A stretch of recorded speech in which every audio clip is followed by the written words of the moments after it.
Geçtiğimiz hafta Los Estados Adası'nın tadı damağımızda Beagle kanalına girmiştik. Bu hafta kanaldan koydan koya zıplayıp ateş topraklarının nimetlerinin keyfini sürdük. Ve nihayet Arjantin'deki son durağımız Ushuaia'ya ulaştık.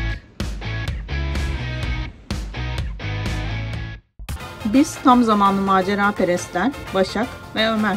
Teknede yaşamayı seviyoruz çünkü her sabah her şeyin mümkün olduğu yeni bir güne uyanıyoruz. Türkiye'den başlayıp Karayipler'de devam eden yolculuğumuzda teknemizi Panama'da karaya aldık ve Patagonya turu için Can Kaptan'ın yanına uçtuk. Uruguay'dan başlayacak seyahatimizde hedefimiz Cape Horn'a ulaşmak ve Şili kanallarından Pasifik Okyanusu'na çıkmak. Bize destek olmak için videolarımızı beğenmeyi ve yorum yapmayı ve kanalımıza abone olmayı unutmayın. Saat şu an 9:30 ama hava böyle akşamüstü gibi. Sanki kapalı bir İstanbul akşamüstüsü gibi. Hiçbir kararma belirtisi yok henüz. Belki 10:30 gibi biraz kararmış olabilir. Hayatta mıyız? Evet, 20.45'te gün batımı vardı ama ileri gidiyor demek. Ama burada hiçbir zaman zaten gün battıktan sonra böyle tamamen karanlık bir gece olmuyor. Ve olmayacak. Yaz ilerledikçe hiç olmayacak. Evet. Şu adaya gidiyoruz. 35 mil yolumuz kaldı. Ama çok fena akıntı yemeye devam ediyoruz. Hala 3 knot falan akıntı yiyoruz. Rüzgar da düşük. Motor yapıyorduk ama yani düşük 2 saat geç gitsek motor yapmasak daha iyi diye düşünüp yelkenler fora dedik. Motoru kapattık. Sabah gün doğumuyla, yani gün batarsa doğumuyla orada oluruz büyük ihtimalle. Geldik yani.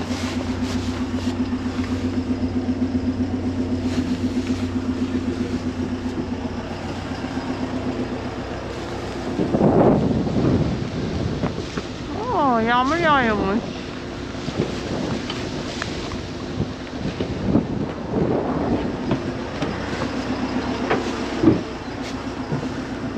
Burada bir fasilite var. Sahil güvenlik, Şili sahil güvenliği de Şili telsizden çağrı yapıyor. Ama bir şekilde anlaşamadık, konuşamadık. Lima por Delta, Pelican is listening over.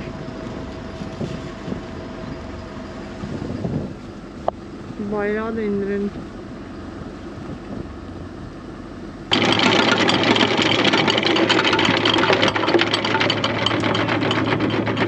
Efendim? 30 metre. Bebeğim 30 metre.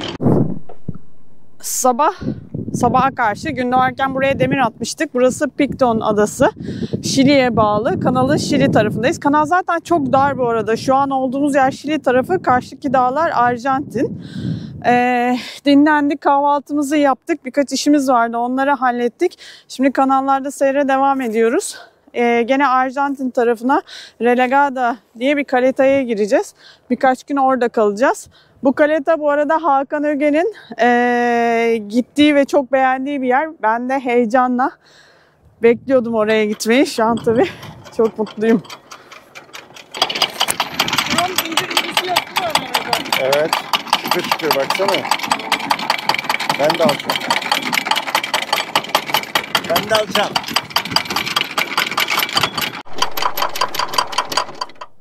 Şimdi zincirin üzerinde kelple geldi.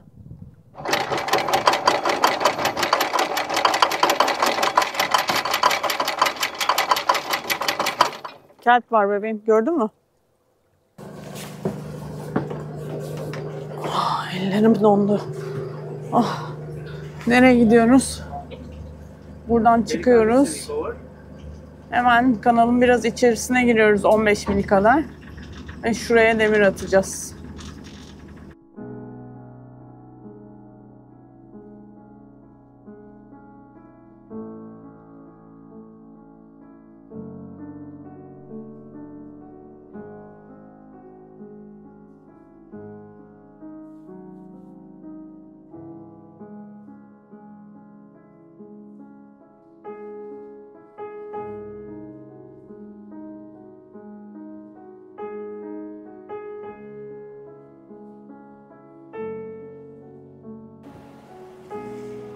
Şili'den çıktık, Arjantin'e gidiyoruz diye yine Arjantin bayrağını taktık. Yani denizcilikteki nezaket kuralları gereğince girilen ülkenin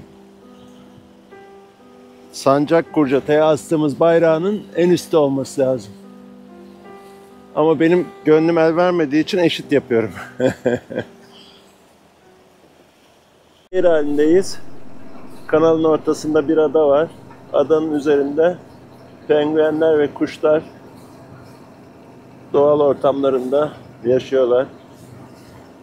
Artık Uşak'a yaklaştıkça medeniyete yaklaştığımızı da anlıyoruz. Adaların üzerinde gözetleme kuleleri. Çünkü bu kanalın güney tarafı Şili'ye ait, kuzey tarafı Arjantin'e ait. Uşak'a Arjantin toprağı. Şili'nin en büyük şehri de Porto Williams, güneyde. Kanalı ikiye bölüp paylaşmışlar. Kanalın iki yanında muhteşem görünümde karlı dağlar,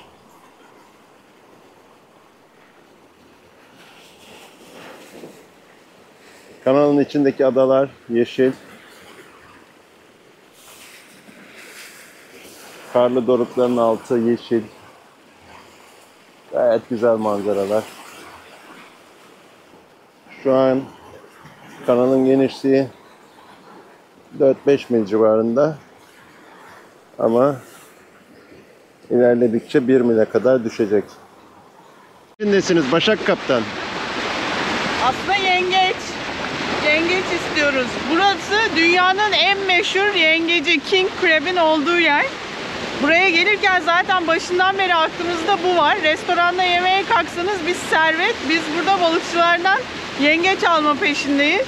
Şimdi Can Kaptan gördü, dedi ki yakala. Balık varsa balık alalım ama sanırım yengeç çünkü sepet çekiyorlar değil mi? Evet, sepetleri var onların.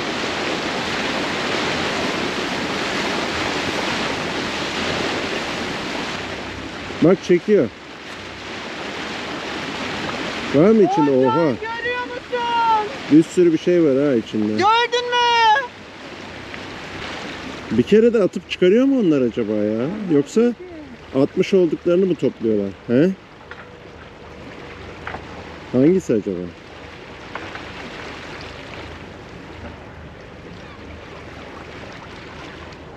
Baksana kaç tane yengeç.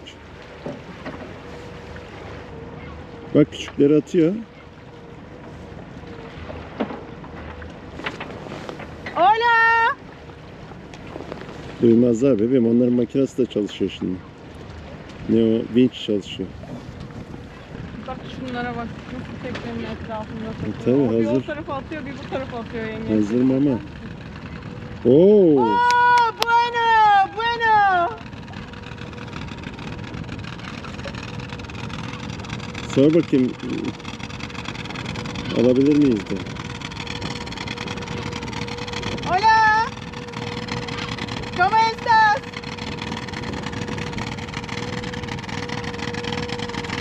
¿Puedo comprar? ¿Puedo comprar? ¿Pueden comprar? Y así, crepe.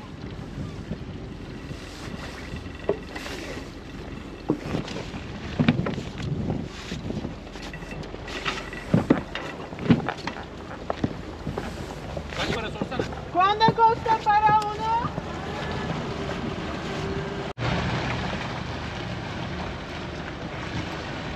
Bak getiriyor adam, torbayı al, torbayı. Ver onu bana. Ver onu bana.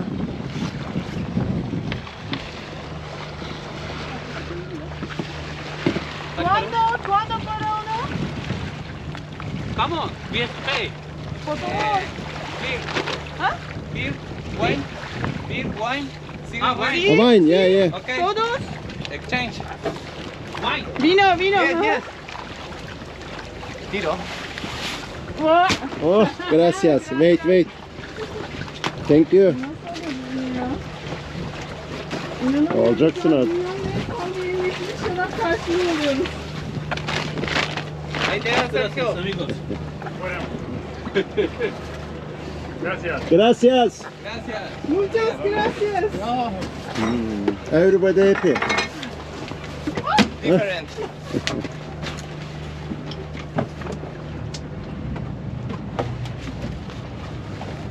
Oh, gracias. Muchas gracias. Hasta luego. Ciao. Chao, buen día. Buenos días. Chao, buen día. Ciao. Yiyor mu? İnanamıyorum. Tanesi 100 dolar olan yengecin 4 tane de başka küçük tür yengeci 2,5 dolarlık şarapla Torbadan aldık. kaçıyorlar, torbadan kaçıyorlar. Çabuk. Kaçırma. Topla hepsini. Burada aslında 2 tane koy var. Soldakine de sağdakine de girebiliyoruz. Sağdakine girersek bir önceki koyda bir müze var. Ve aynı zamanda bir çiftlik var. Çiftliğin restoranı falan da varmış. Güzel bir yermiş. Oraya yürümek çok rahat oluyor. Hemen ana karaya geçip öbür tarafa geçiyoruz. Şurada girişte bir balık çiftliği var yazıyor haritada. Ama şu an gözle balık çiftliğini göremiyoruz. Bakalım ilerledikçe karar vereceğiz hangisine gireceğimize. Oh çok güzel. Bu arada bizimkilerle mesajlaştık. Onlar buraya giriyorlarmış. Onun için fikir değiştirdik. Şimdi oraya gidiyoruz. Yarın buraya geçeceklermiş. Öyle yaparız. Oraya Bir geçecek. mesaj yaz da 2 yengeç daha alsınlar yolda gelirken. Neyse bugün yengeçler bizim. Partileme gelecek günleri. İşte burası yürürüz dediğimiz müzenin ve çiftliğin olduğu koy. Böylece tembellik yapmış olduk. Artık oralarda, yakın yerlerde yürürüz. Of dağlar ne kadar muhteşem.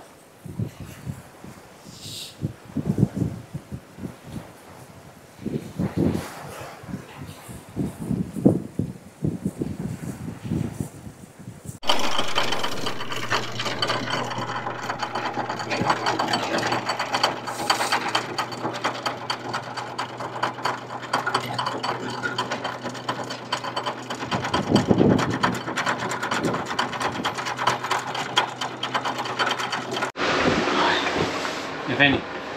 Ne yaptın yengeçler ne yaptın? Detaylara girmiyoruz. Yengeçler tencerelerde kaynıyorlar. Detaylar. Canın fantezisi. Detaylar. Bu arada bizim yengeç zamazingomuz yok. Onun için penseyle yengeç yiyeceğiz bugün. Sen Zamazingo kimde var ya? Bak. Gerçi kesmesini parçalaması değil yani. Tencerenin içinde. Sonuçta yemek masasına koyunca da aynı görüntü olacak. Cansel'in yemek masası fantezin nedir? Büyük bir plastik örtü. Yeme Yani masa şu örtü. an çöp çorbası. Maalesef böyle bir şey yapmayız herhalde ya. Yapar mıyız? Yapacağız herhalde. Dolayısıyla buna 10 parmak girmek lazım tabii. Sarımsaklar hazır. Bunları limonlu ve zeytinyağlı bir sos haline getireceğiz. Biraz da mayonez koyabiliriz o sosun Bir içerisine. öneri gelmiş. Tereyağında bunları pişirip o sosla yiyormuşsun. Ama şeyler de öyle yapıyor. Kanadalılar öyle yapıyor. Amerikalılar da öyle yapıyormuş. Bir öneri var. Bence çok ağır oluyor tereyağıyla. Kesinlikle Bize canım, onlar gelmez bulamayanlar yani. için bizde Bizde- şu anda 5 kilo falan yengeç var herhalde. Belki fazlası var. Ege'nin zeytinyağı var bizde tabii. En Allah azından, en korusun. azından, Nereden evet. bilsin Ege'nin zeytinyağını. Ve aynı zamanda Ömer Ece'yle makarna duş yapacağız. partisi. Ha tabii Ömer Hoca bunu yemiyor. Duş partisi Nasıl var. yemiyorum canım? Ayıklayacaksın bana, makarnanın üzerine koyup yiyeceğim. Makarnasının üstüne koyup bir de daha bir de makarna yapmamız gerekiyor yani. Onun suyuyla yap işte. Tüp biter mi? Biter, şimdi tüp biter ha. Bu kadar teranede. Neyse marinadayız, şeydeyiz. Demir yerindeyiz, bitsin burada bitsin. Yani bir hafta oldu son banyomuz. Ay pardon, soyunuyor muydum? Son banyomuzun üzerinden bir hafta geçti. Zaten halimizden de belli. Onun için bir de banyo parti yapıyoruz bu gece. Sırayla. Yolda motor yaptığımız için sıcak suyumuz var ve bastoyu açtık, tekneyi ısıtıyoruz. İşte sırayla banyo yapacağız. Ay gözlerim her tarafım şiş. Dehidrasyon. Hava soğuk diye su içmiyoruz. Çok kötü. Çirkinleşecek mi bu iş biraz? Hı? Hı? Hı. Hı? Masaya ıslak mendil geldiğine göre. Ömer'cim gin tonik mi? Gin tonik bitiyor, limonlu şarap içeceğim. Ha, limonu dökeriz biz senin limonu ya. Sen de... Ha daha gin toniğin var, tamam. İçerim. Başak şarabı var senin. limonlu Var için. benim şarabım. Kesip vereyim mi size? Ne dersiniz? Evet. Sen başa ver abi. Copyright oluyor değil mi? Şimdi pişirirken biz bunun kollarını kestik. Neden? Çünkü tencereye sığdırmak için. Arkadaşım öyle şeyler anlatma. Kestik biçtik unut onları. Burada da kafaları var. Kafada çıkmıyor değil mi bir şey? Çıkmaz olur mu? Çıkar, Çıkıyor çok güzel çıkar onu. Göreceğiz. Çıkar Hı? çıkar. Göreceğiz. Göreceğiz. Onu da göreceğiz. Ve Ömer Özel'in makarnası var. Çok yalandan. Sadece Arkadaşım, 5 tane domates kalmış. yengeçli- Çeri domates. Yengeçli makarna olacak o biraz sonra. Oo. Sen bilmiyorsun. Ben yengeç yemeyeceğim demedim. Ayaklarını sayarım dedim. Evet, göster ayaktan çıkanı bize. Başakçığım. Oo, bak nasıl et çıktı, gördün mü? Ömerciğim pembesi var. Tamam olsun. Crab. Olur mu? O zaman şöyle yapıyoruz. Hayır yapma öyle bana. Ha? Neyse getir bakayım bir öyle deneyeyim bakayım.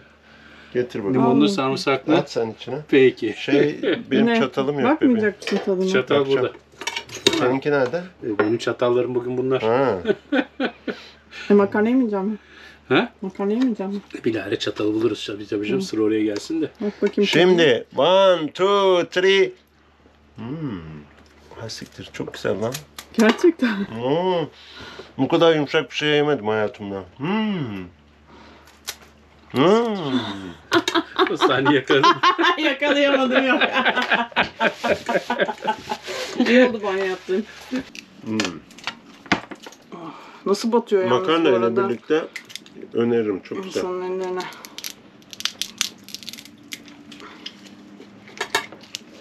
Ben size bir bahar açayım o zaman şuraya. He?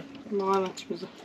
Acaba Daha geldi mi yayınlanmamıştır ki. bahar? Saat 8, saat gece 2 oldu Türkiye'de olmuştur herhalde. Bu ses ne? Gürültü.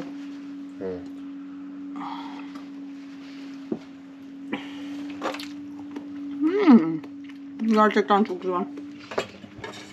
Steven, best Steven, what is your direction? What is your direction? What is your passport? First of all, where you go? First Steven, on the here. It's the second time. No, it's the third time. It's the third time. He was crazy yesterday. All those questions.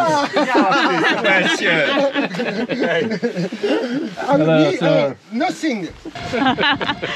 Yeni bir sabah, yeni günaydın. Kalabalık olunca çok güzel olur. Bayılırım kalabalık olması. İnsanların böyle çat kapı tekneye Gidin gelmesine. kruz gemisine git o Şarabını zaman. almış 5000 görüyor kişi musun? falan var kruz gemisi. İnternete Öyle geliyor değil. Fransız. Kanka sen her şeyi yanlış anlıyorsun. İnternete geliyor ama şişesini alıp geliyor. Yükseltmek bizim bayrağı mı indirdin aşağıya? Tabii. Onu yükselttim biraz. Öbürünü de indirdim ama biraz gevşemiş ondan. Ama yine. şey milim farkıyla indirmişsin. Tamam Ay işte. tay. Gevşemiştir.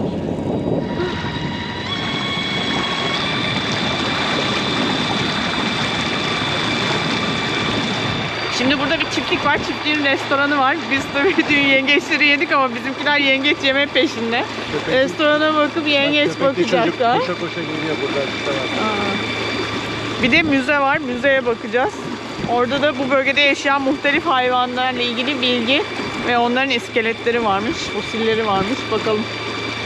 Ortamlar güzel. Bölge Çimler çok turistik. yeşil yeşil. Bölge çok turistik.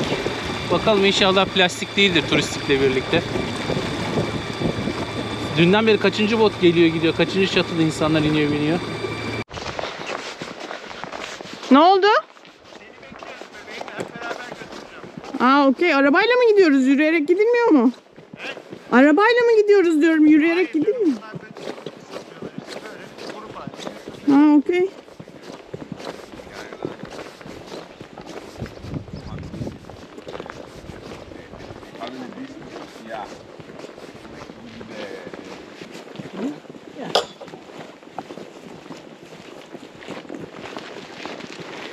Everybody is just so happy. Look at us.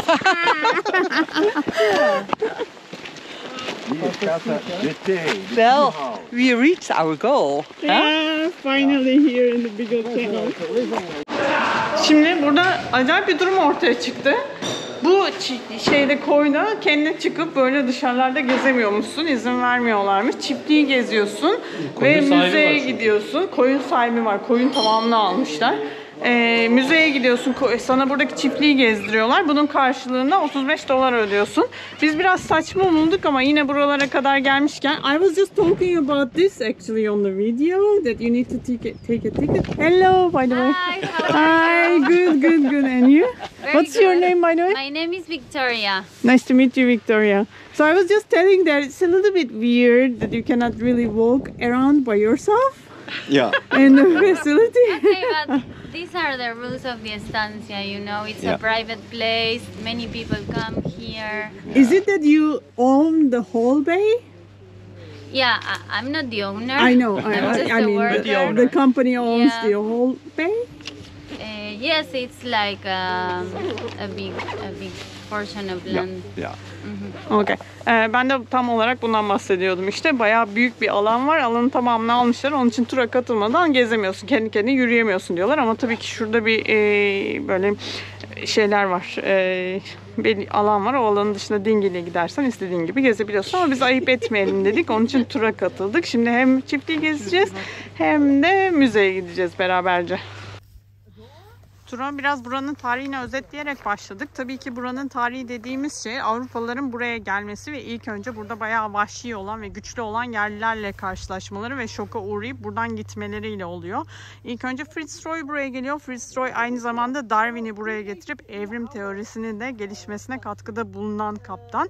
Ama Fritz Roy ilk turda yanına aldığı yerlileri İngiltere'ye götürüyor ama maalesef onlar adapte olamıyorlar. Sonra tabii ki duruma ayan Avrupalılar çok daha fazla silah ve mermiyle buraya geri geliyorlar ve maalesef bütün yerlileri talan ediyorlar. Kelimenin tam anlamıyla yaşanan bu ve burada hiç yerli kalmıyor. O zaman yaşayanların çok büyük bir çoğunluğu şamanlar. Şamanlar da bu arada çok ciddi bir tepkiyle karşılık veriyorlar. Ama maalesef Avrupalıların silahları barut bulundu, mertlik bozuldu şeklinde çok daha hızlı bir şekilde sonuç veriyor. Sonrasında buraya Thomas Bridgeton ismi yanlış söylüyor olabilirim. Buraya yerleşiyor. Şu an burada onun 4. kuşak soyu var. Hatta yemekte biraz önce arkamızda oturuyordu masada ve onun kızı 5. kuşak bu çiftliği işletiyor. Burada yaklaşık 20 hektar arazileri varmış ve bu 20 hektar arazide hiçbir şey yapmıyorlarmış. Bir kısmını kiralıyorlarmış, bir kısmını da böyle bizi gezdirdikleri gibi turistleri gezdirip 15 dakika bu tarihi hikayeyi anlatıp etrafı dolaştırıp müzede vakit geçirip kazandıkları parayla idare ediyorlarmış. Şu arkadaki tepeler ve üzerindeki karlar bizi gerçekten bizden aldı. Ve tabii teknelerin manzarası da şurada durdukları yer de harika. Biz burayı pas geçmediğimiz için çok şanslıyız diyebilirim. O zamanlar Bridgeton'lar buraya ilk yerleştiklerinde dün gittiğimiz ada olan Picton Adası'nda duran gemiler büyük ihtimalle buranın girişi çok dar olduğu için buraya giremiyorlardı ama oranın Picton Adası'nın civarında duruyorlardı. O adaya gelen gemilere su sağlayarak ve işte yiyecek, içecek, erzak ne ekiyorlarsa, biçiyorlarsa onu sağlayarak burada vakit geçiriyorlarmış. Ve onlar için zor bir işmiş. Ben de sordum şu an nasıl suyu temin ediyorsunuz diye. Yağmur suyu topluyorlarmış bu koca çiftlikte. Bence bu hikayenin en enteresan tarafı Thomas Bridge'in buraya geldiğinde 13 yaşında olması. 13 yaşında olmasının avantajını kullanıp yerlilerle tanışmış ve onların dillerini öğrenmiş. Dolayısıyla buraya sızması daha kolay olmuş. Sızması diyorum. Bu arada Thomas Bridge buraya gelip yerleşen ilk beyaz. Son durumda ne oldu derseniz tabii ki burada yaşayan yerli halktan hiçbir iz yok. Avrupalılar günün sonunda yerli halkı burada kıymışlar. Ve biz şu an şunu konuşuyoruz. Avrupalılar buraya gelmişler ve çok zormuş şartlar. Yiyecek hiçbir şey yokmuş. Su bulmak çok zormuş. Hava çok soğukmuş. Ve çok zor şartlarda buraya yerleşmişler. İşte sömürgecilik böyle bir şey. Bu arada bu çiftlikte oraya gezince işte bu kadar ödüyorsun, buraya gelince böyle yapıyorsun vesaire dediklerinde en çok merak ettiğim şey ne alakası var o zaman burada böyle bir müze, doğal hayat müzesi var, biyoloji müzesi var diye düşünmüştüm. Her şey ortaya çıktı. Tommy meğersem buraya Amerika'dan gelen biyolog bir kadınla tanışmış. Birbirlerini çok sevmişler, evlenmişler. Bu bahsettiğimiz 5. jenerasyon aslında onların çocuklarıymış. Dolayısıyla biyolog olduğu için Hanımefendi de bu bölgedeki bütün deniz canlılarının kalıntılarını toplamış. Müze fikri de buradan çıkmış. Buongiorno. Buongiorno. Buongiorno. Buongiorno Italian.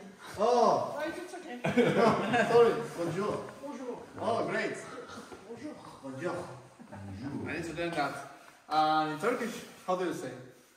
Merhaba. Merhaba. Oh, great. Of, gerçekten gördüğüm en iyi, en süper marin deniz hayvanları müzesiydi. Her anını hak ediyor ayırdığımız zamanın. Gerçekten muhteşem. İngiltere'deki neydi? Nature Museum'lar falan çok daha fazla. Tabii burada deniz hayvanları derken balinalardan, yunuslardan. Oh.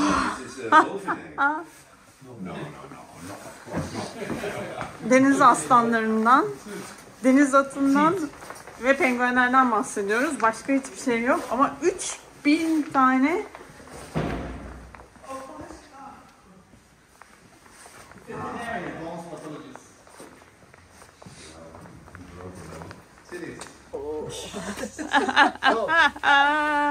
This is the tail Is this a tail? of Yeah. the beach whale. Here in the root, in the J root, in the Yeah? beach. Yeah, yeah. Wow. They need to take Çok all kötü the kokuyor. tissues with this knife, Yeah. and then with the small animals, when Yeah. the volunteers take the bag, we introduce in rainwater Yeah. like this, neutral soap, and the teeth brush. To clean. Natural soap Yeah, to and a clean. teeth brush. Yeah. Yeah. Yeah. And a teeth brush. And it's a laborious work. Whoa, look There's at a that specific smell. Yeah, it's the marine mammal bone skeletons and skin. Whoa. Right, no? Is it Yeah, great. is it really the part of the tour or just you're showing this to us because you like It's this? just that you will get a special tour. Yeah, because we don't have time with another tours to take the humans here. The humans here. Humans are not allowed here. Nihayet gidiyoruz. Batılı hava, batılı güneybatılı sert hava geçti. Ve Safari'de bu sabah hemen telsize anons yaptı. Hadi şurada hemen yakında bir 5 millik mesafede güzel dar korunaklı bir koy var. Çünkü bu akşam da esmesini bekliyoruz. Oraya geçelim. Yolda da Penguen Adası'na bakarız dedi. Biz de hadi hemen gidelim dedik. Şimdi Ömer'i gönderdik. Halatımızı çözüyor. Hava son 2 güne göre çok sakin. Ama bence buranın keyfini çıkardık. Güzel oldu. Gerçekten çok güzel bir koymuş. Teşekkür ederiz Hakan Öge ve Sofi.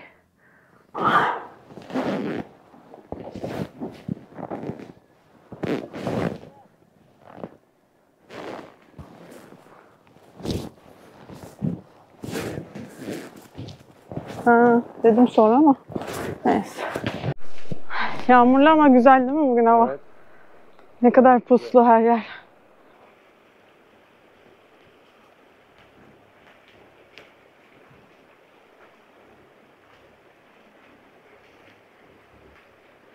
Akıntının gücüne bak.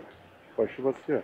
Akıntı bütün tekneye basar aslında ama üzerinde yol olduğu için sadece baş dönüyor biraz. Daha çok dönmeye başlıyor. Bu küçük gemilerle de herhalde Beagle kanalının içinde turluyorlar. Böyle 3-5 ada var gidecek. İşte Fener olan ada, Penguen olan ada, bir şey olan ada. Sonra da Ushuaia'ya geri dönüyorlar. Bu arada burası Arjantin adası ama arkada görülen dağların olduğu ada Şili. Şili tarafı, kanalın Şili tarafı. Son kaldığımız koy Relegada burasıydı. Buradan çıktık. Şurada penguenlere baktık. Tam bu burunda. Şimdi adanın etrafından dolaşıyoruz. Ve şu koya gireceğiz. Koydan koya zıplamada bugün Almanza'ya gidiyoruz. Almanza buradan 10 mil uzaklıkta. Geçen gün yengeçleri aldığımız balıkçı teknelerinin olduğu kasaba. Orada restoranlar da varmış. Bayağı buranın bir turistik atraksiyonları oradaymış. İnsanları turla götürüyorlarmış oradaki restoranlara. İşte yiyip içip bu dün uğradığımız Penguen Adası'na bir tur atıp sonra tekrar Ushuaia'ya geri döndürüyorlarmış. Şimdi biz de oraya gidiyoruz. Nihayet uzun bir süreden sonra sosyalleşeceğiz. Gerçekten bir kasaba göreceğiz. Çok büyük olmasını beklemiyoruz kasabanın ama yine de güzel olacak. Sevimli bir yere benziyor. Bestefar ekibi çok heyecanlı. Çünkü onlar henüz yengeç yemediler. Biz fırsatı hemen gole çevirmiştik. Bu arada tabii Lazarina aramızda yok. Lazarina nerede? Lazarina çoktan Almanza'ya gitti bile. Hatta restoranları da denemişler. Gidince onlarla da buluşmuş olacağız orada. Benimki de bu aralar çok fena ıssız adam. Sürekli teknenin başında. Ne yapıyorsun diyoruz. Kelp bakıyoruz. Kelp bakıyorum. Kelp bakıyorum, buradan çıkana kadar bakacağım, sonra Yengeç geçeceğim. yiyecek misin akşam? Bir bacak, iki bacak yerim ya. Davuk varsa davuk yerim ben. Davukçuyum ben. Videolardaki yorumlarda vardı. Haritaya uzaklaşırken şöyle bayağı bir uzaklaşıp nerede olduğunuzu gösterebilir misiniz diye. Şimdi tekne burada. Bahsettiğim şey bu. Burası bir ada. Adanın etrafında dolaşacağız ve şu koya gireceğiz. Ama dünyada neredeyiz diye sorarsanız, bu arada burası Arjantin, şu da bir ada ve Şili'nin adası. Ama dünyanın çok ucunda, Güney Amerika kıtasının en sonundayız. Şu karşıda gördüğümüz yer Puerto Williams, Şili'den giriş yapacağımız yer. Ve adanın etrafından döndük sayılır. Şimdi şu arkadan içeriye gireceğiz. Orada da birkaç ufak tefek beyaz bina görünüyor. Liman bu adanın bu burnunun arkasında. Bu şuncacık yerde deniz kaldırdı resmen. Kafamızdan esmeye devam ediyor. Allah'tan az kaldı, dönüyoruz. Bayağı medeniyete geldik. Deseado'dan beri ilk defa bir kasabaya yanaşıyoruz. Estancia Harbor'da sayılmaz. Orası bir çiftlikti çünkü. Ve sadece çalışanlar vardı. Şurada da kasabanın devamı var. O binaların hemen hemen hepsi restoran. Ayrı ayrı restoranlar.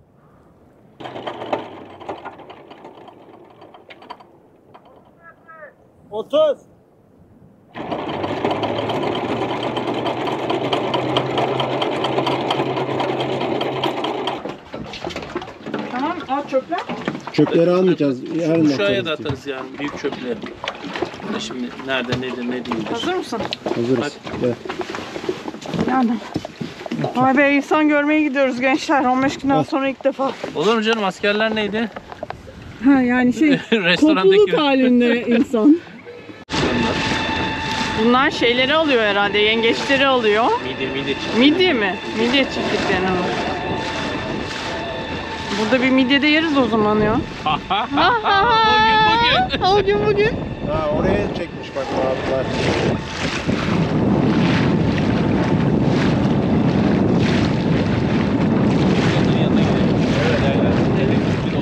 Olsun.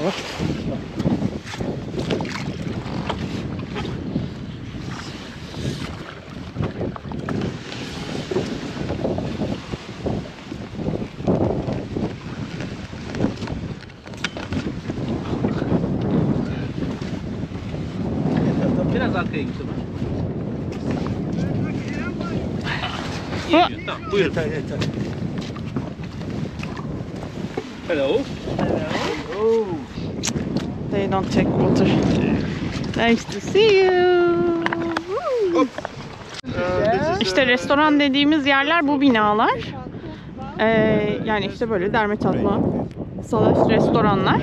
Ama şöyle bir olayı var restoranların. Tabii ki erken kapanıyorlar. Çünkü insanlar buraya böyle öğle yemeği zamanı geliyor. Adalara gidiyorlar, penguenleri görüyorlar, etrafa bakıyorlar. Turlayıp restoranda yemek yiyip dönüyorlar. Ya da ilk önce yiyip sonra turluyorlar. Onun için öyle akşam takılalım gibi bir muhabbet yok. Yarın artık Ushuaia'ya geçiyoruz.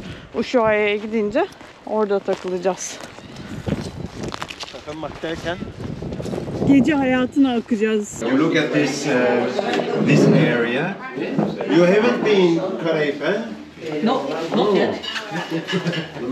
This area is feared by lots of sailors. This is the Bay of Biscay. Yeah. But this is Bay of Biscay squared. Maybe cube. And we deserve the food. Yeah. We earned it. We earn it, exactly. Beagle kennel. Yok ya Sentosa değil. Ha şurada Sentolla, Entera. Konsulta ama sorunluyor. Fiyatını sorunluyor. Ama Michel'ler dün yemişler. $150. Ne? Santoya, the big one was $150 you ate yesterday. It was too expensive. It was this one, Centola Entera con guarnition. It was 150. Yeah, 150. Yeah, What but is it was this? a big one, Santosha. Sentosa, yeah. Right. And so yesterday we had this. You have Utanıyorum şu three, anda. the same you took it. Utanıyorum şu anda. $150. Biz And he came with the Santosha. biz $5 aldık ya. The people have to look at them and they said the price and nobody take it.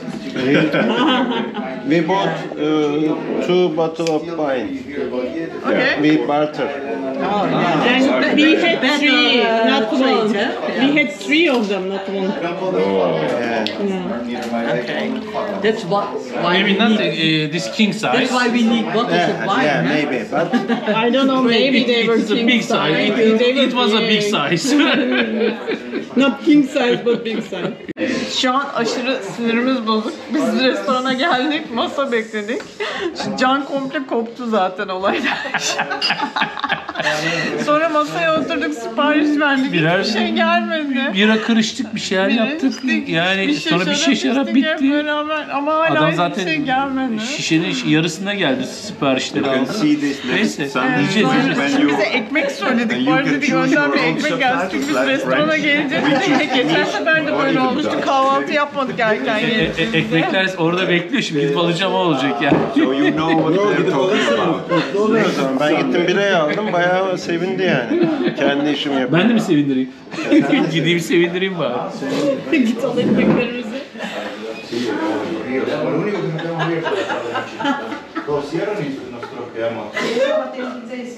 Öbürünü de al, öbürünü de.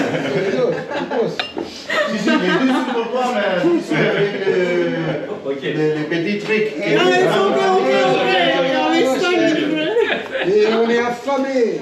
Hey,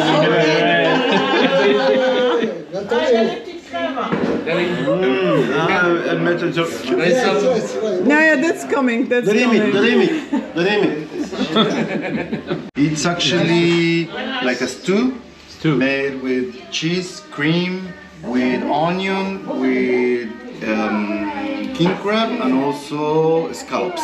Oh. It's a mix of seafood, but that's actually not for sharing because it's a little bit of food. Now there will be another part coming. Bir şey diyeceğim. Yani bunu yiyince tamam yengecin tadı geliyor da bizim yediğimiz gibi değil hakikaten. Yani biz bu giriş babalar fena bir gibi girişmiş. yengeci yemişiz yani. İnanılmaz bir şey geliyor. Guys, as I Wow, it's fantastic. remember I told you I needed some space, and there's another one coming, like this one. Wow, wow, wow. So, you have already tried the king crab and the scallop. Now we have some sea bass, we have some black hake, we have some southern hake, then we have mollusk and mussels, and then we have squid rings and calamaret rings. Which one is the southern hake? What So, is that? This is the sea bass. Okay, we know that. And this is black hake, and that is also black hake. Başakşım, Başakşım bak. Burada. Les petits calmars. Osman abimi anıyorum bu Patagonya'nın ilk midyesini yerken ben. ya. Osman abimi anıyorum. Nasıl? Tipe bak ya. Karnımızı doyurduğumuza göre biraz yürüyüşe çıkabiliriz. Walking time, huh? Since we are all full Yeah, walking now. time. That's necessary. Each day, walking time. But it's just looking great now because the wind has stopped and so still. Look Yeah. at this. It's so beautiful and the clouds, all the colors. Yeah. I love that. And it's so, there's so much tranquility now. Ya. Ya şu an gerçekten her şey muhteşem görünüyor. Bulutlar bile denizin üstünde.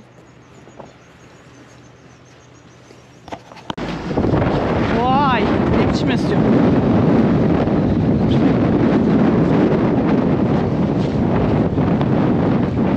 Bakalım bizimki ne durumda? Oha Can! Bizde de varmış dediğim bayağı aynısı var bizde de yani.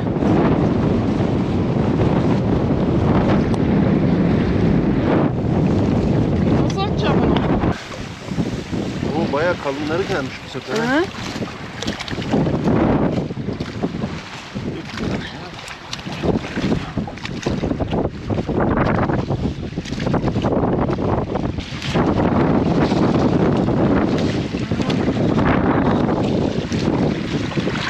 İyi taramamışız yani.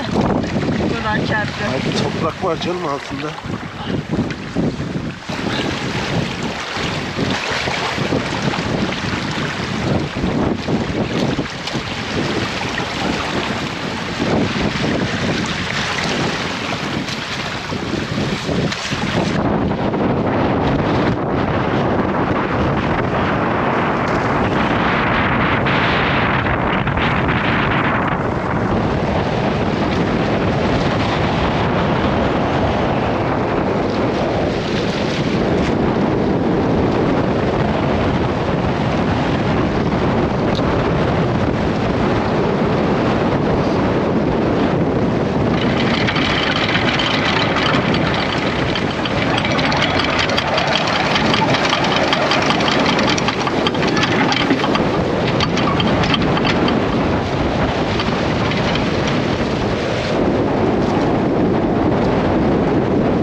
Kuzeyli bir hava var şansımıza. Bizi foşur foşur götürecek. Bir saniye. Bir yandan video çekip bir yandan halat sarmaya çalışınca bu işler düzgün olmuyor tabii Başakcığım.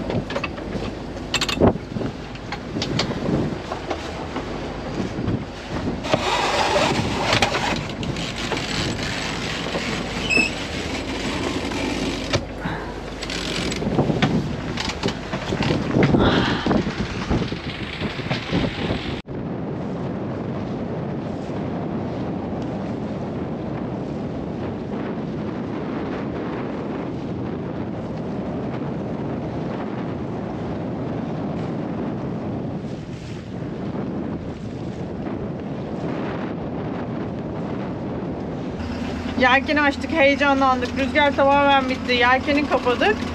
Motorla giderken hadi biraz üfleyeyim dedi. Şimdi yelken motor gidiyoruz. Tam bir kanal dengesizliği. Etrafımızda tabii dağlar da var. Büyük büyük. Şu anda Uşak'a yaklaşıyoruz. 5 mil kadar kaldı. Çok güzel bir manzara var karşımızda. Karlı dağlar ve dağların altında sakin bir Uşak bekliyor bizi. Uşak'a bu rotadaki ikinci büyük hedefimizdi. İlki Los Estados'tu. Güneyli rüzgarlara karşı Los Estados'a indiğimiz zaman birinci etabı bitirmiştik. İkinci etapta Beagle kanalının neredeyse sonu diyelim. Sonu demesek bile Beagle kanalını kolayladığımız Uşak kenti. Konuştun mu sen Can? Yok, kimse cevap vermiyor telsize. Yaklaş şu adama. Hey! Hola!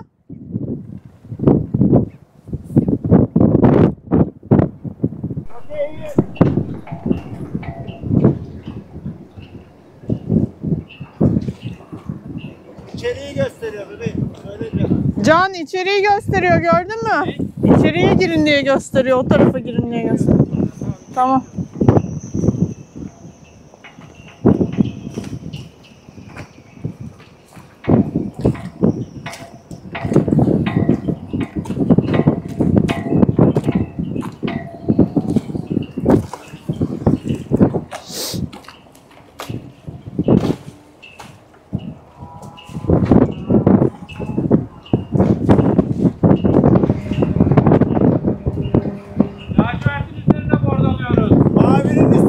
Arada bot var yalnız. Hola.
Yavaş. Yavaş gel. Slow. Slow.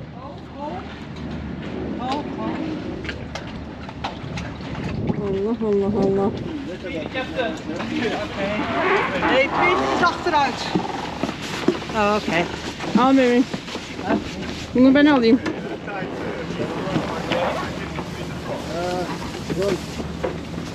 Oké. Ja.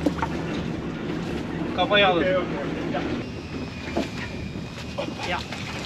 Ah, Maat. Oh.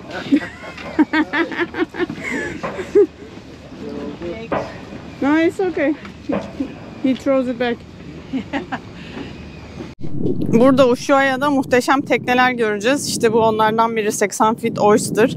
Ana yelken sarma da değil. Muhteşem. Biz de işte böyle. Hala tekneler üst üste.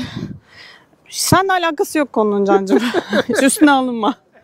Yani sen elinden geleni yapmışsın. Daha senden daha fazla bir beklentim yok yani. Milyonlarım yok benim. O da burada, biz de buradayız. Bak ne güzeliz. Değil mi? Uçağın başı da kıçı da aynı yere gidiyor. Biz burada bu teknenin üstündeyiz. Bestafer bizim teknenin üstünde. Burada. Lazarina da burada başka bir teknenin üstünde. Alt alta üst üste hayat. Ama burada fantastik tekneler göreceğiz değil mi? Evet, ben şimdi Skip Nova'nın peşine gidiyorum. Ne? Şimdi tabii ki nereye? Prefekturaya. Beklerler bizi. 5 dakikada bir telsizden anons ediyorlar. Bir de normalde herkes 16'da konuşuyor. Biz kendi aramızda 11'de konuşuyoruz. Şu low tide durumunu çeksene bak, küçük minnak nerede duruyor? Sular gitti. Çok iyiymiş. Olur ya, öbür tarafa giderse diye direğin tepesinden mandarı da buraya bağlamıştım. Nasıl 12 yılda bayağı turistik bir yer olmuş değil mi? Evet ya. Biz geldiğimizde çok daha bakirdi. Biri varmış bak. Ha, maybe we can shop from duty free. Yeah, duty free of course. Sí, claro.